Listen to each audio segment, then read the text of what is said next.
Hello friends, welcome to MB learn YouTube channel. আজকে আমি তোমাদের জন্য Kolkata university English honours semester 4 DSC 7 পেপারের সাজেশনস নিয়ে হাজির হয়েছি। এর আগের ভিডিওতে আমি ডিএসসি 6 পেপারের সাজেশনস তোমাদেরকে দিয়েছিলাম। তোমরা যারা ভিডিওটি দেখোনি, এই ভিডিও ডেসক্রিপশনে যাও, সেখান থেকে ভিডিওটি দেখে আসতে পারো সরাসরি।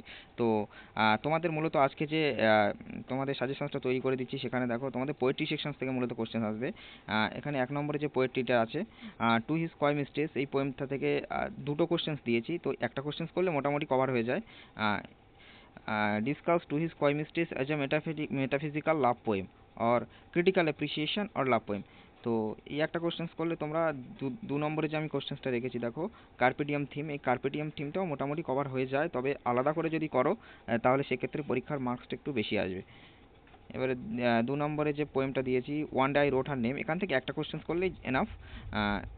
তো কোশ্চেন্সটা দেখো, critically appreciation of Edmund Spenser sonnet number 75, এটা করলে সবগুলোই কভার হয়ে যাবে।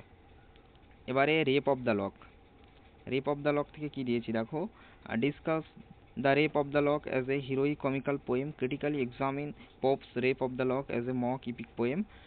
Pope said the rape of the lock is a balanced critique of 18th century society. Discuss or analyze the rape of the lock as a satire on contemporary society. Rape of the lock satirizes feminine follies.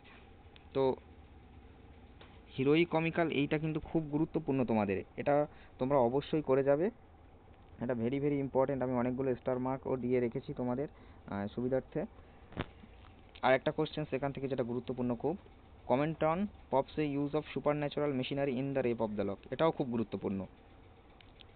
আর 3 নম্বরে আছে দেখো, character of Belinda, এটাও করবে, এটা important. তো প্রথম দুটো সবার আগে করবে, এবং যদি সময় হয় হাতে তাহলে লাস্টে এই বেলিন্ডার ক্যারেক্টারটা করবে। তো আমার মনে হয় প্রথম দুটো করলে তোমরা একটা কমন পেয়ে যাবে। এবারে প্যারাডাইস লস্ট থেকে দেখো, comment on the invocation in Milton's Paradise Lost book 1, এটা কিন্তু এই কোশ্চেন্সটা খুব খুব ইম্পর্টেন্ট, ভেরি ভেরি ইম্পর্টেন্ট এই কোশ্চেন্সটা অবশ্যই করবে। আর 2 নম্বরে যে কোশ্চেন্সটা আছে, রাইট দ্য ক্যারেক্টার অফ শাতান, অর্থাৎ শাতানের ক্যারেক্টারটা যদি তোমরা করো, তো এই প্রথম দুটো কোশ্চেন্স 1 এবং 2, এই দুটো কোশ্চেন্স করলে তোমরা পরীক্ষায় কমন পেয়ে যাওয়ার সম্ভাবনা অনেকটাই বেশি।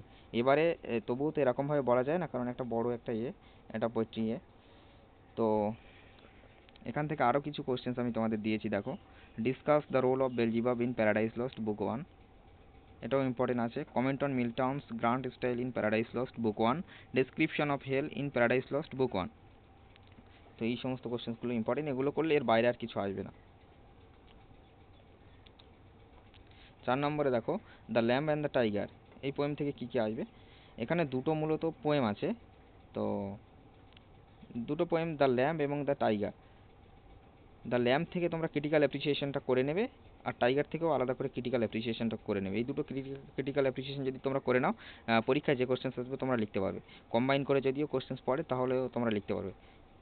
তো এই ছিল আজকের সাজেশনসটা তোমরা অবশ্যই রেডি করে যাবে এই অনুযায়ী কোশ্চেন্সগুলো। আর সাজেশনসটা যদি ভালো লেগে থাকে তাহলে অতি অবশ্যই একটি লাইক করবে, কমেন্ট করবে। আর আমার চ্যানেলে যদি এখন নতুন হয়ে থাকো তাহলে চ্যানেলটিকে অবশ্যই সাবস্ক্রাইব করবে আর বন্ধুদের সঙ্গে শেয়ার করবে। আজকে এই পর্যন্ত, দেখা হবে নতুন কোনো ভিডিও নিয়ে, ততক্ষণে সবাই ভালো থেকো, সুস্থ থেকো, টাটা।